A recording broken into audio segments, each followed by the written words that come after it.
अपनी स्वतंत्रता के समीप था, ब्रिटिश शासन से मुक्ति की बेला थी। स्वराज के लिए संघर्ष में हजारों गिरफ्तार हुए और मारे गए, और दशकों बाद राष्ट्र अपने लक्ष्य के समीप था। वो लक्ष्य था स्वाधीनता, स्वतंत्रता।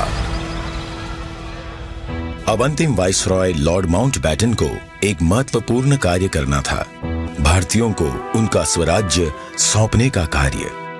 परंतु उनके सामने एक सवाल था, स्वराज्य को किस प्रकार सौंपा जाए।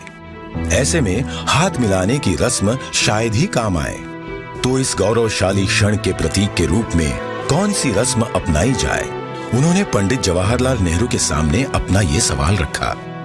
यह एक उचित सवाल था जिसके बारे में विचार विमर्श की आवश्यकता थी। नेहरू जी ने यह प्रश्न जाने माने स्वतंत्रता सेनानी श्री सी राजगोपालाचारी के सामने रखा, जिन्हें राजा जी के नाम से जाना जाता था। वे तमिलनाडु से थे। नेहरू राजा जी की विद्वता और भारतीय परंपराओं और सभ्यताओं पर उनके ज्ञान का सम्मान करते थे।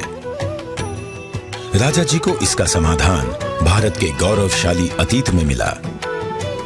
तमिलनाडु के चोला साम्राज्य में, जो भारत के प्राचीनतम और दीर्घकाल तक चलने वाले साम्राज्यों में से एक था, एक चोला सम्राट से दूसरे सम्राट को सत्ता का हस्तांतरण नीति परायणता के प्रतीक अर्थात सेंगोल सौंप कर किया जाता था।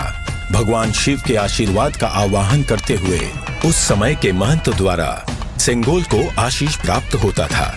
क्योंकि चोला शिव के प्रबल भक्त थे, उनके द्वारा स्थापित हजारों वर्ष पुराने मंदिरों में आज भी पूजा की जाती है। राजा जी ने इसी परंपरा और समारोह के आयोजन की सलाह दी, जिसे नेहरू जी ने स्वीकार किया।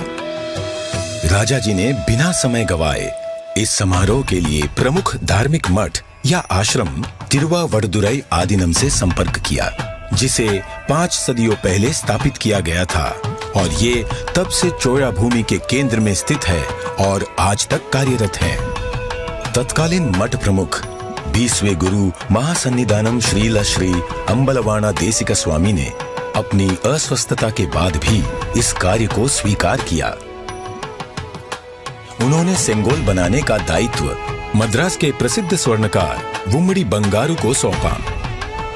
सेंगोल के शीर्ष पर नंदी विराजमान थे, जो कि शक्ति, सत्य और न्याय के प्रतीक हैं। सेंगोल बनाने के समय को याद करते हुए 96 वर्षीय श्री वुम्मड़ी एतिराजुलु कहते हैं, आदीनम किसी की सिफारिश पर हमारे पास सेंगोल का निर्माण का न्योता लेकर आए थे।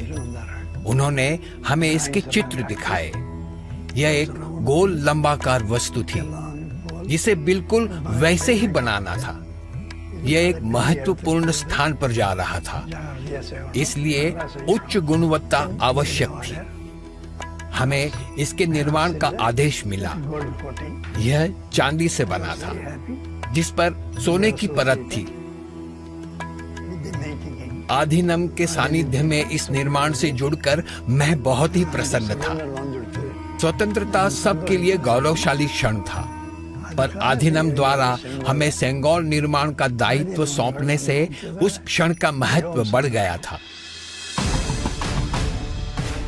परम पावन मठ प्रमुख ने उप प्रमुख श्रील श्री कुमारस्वामी तंबिरान, आदीनम के ओदुवार विशेष गायक माणिक्यम और नादस्वर विद्वान TN राजरत्नम पिल्लई को आयोजन संपन्न कराने का दायित्व सौंपा।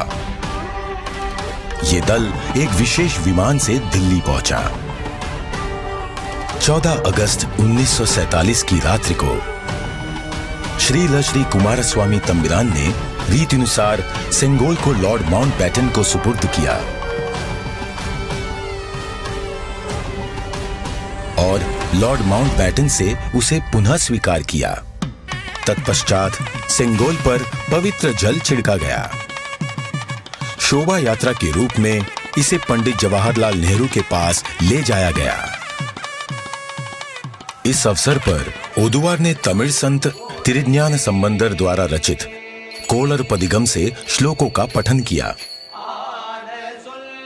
महंत ने नेहरू जी को पीतांबर पहनाते हुए उन्हें रीतिनुसार सेंगोल सौंपा।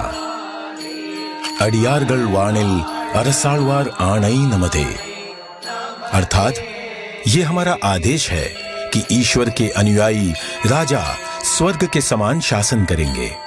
इस वाक्य से श्लोक का समापन हुआ।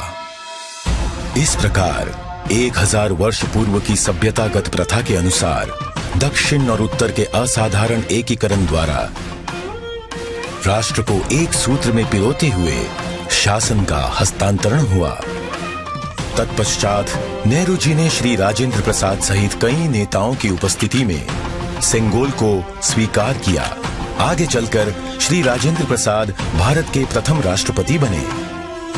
इस ऐतिहासिक घटना का उल्लेख व प्रकाशन राष्ट्रीय और अंतर्राष्ट्रीय मीडिया में किया गया। 25 अगस्त 1947 की टाइम पत्रिका ने भी इसे प्रकाशित किया। हस्तांतरण की प्रक्रिया के पश्चात पंडित जवाहरलाल नेहरू ने 14 अगस्त 1947 की मध्य रात्रि को अपना विश्व विख्यात भाषण राष्ट्र के नाम संबोधित किया।